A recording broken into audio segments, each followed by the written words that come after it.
आणि प्रचंड मोठं नुकसान आपल्या मातीचं झालं। आपण बघितलं, सातत्यानं आपण म्हणतो काय होता असतो, काय झाला असतो।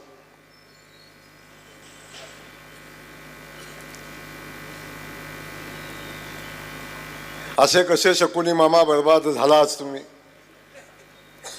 मला या ठिकाणी वेगळं बोलायचं, आज टीकेचा विषय नाही। या ठिकाणी येत असताना आपण सगळ्यांनी पाहिलं, ही निवडणूक सातत्यानं आपली भूमिका होती की विकासाच्या मुद्द्यावर झाली पाहिजे। फलटणच्या विकासाच्या मुद्द्यावर मला वाटत नाही ही कधीच निवडणूक गेली।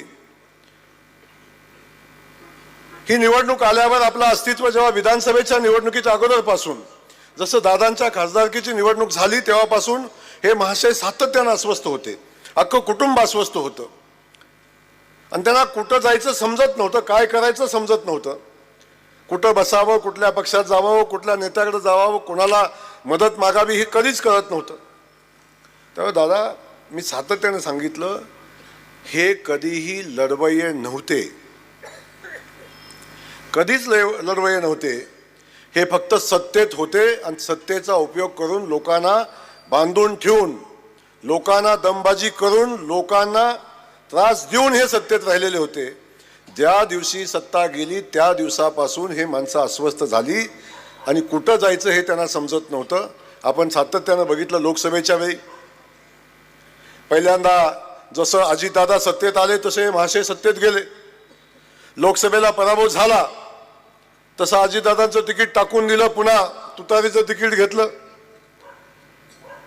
आणि तुतारीचं नुकसान झालं वाटलं की पुन्हा भाजपच्या दारात लोटांगण घातलं, मला घ्या म्हणून।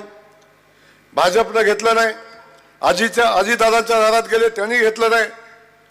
मग पुन्हा जशी ही निवडणूक लागली तसा हे आधार शोधायला लागले।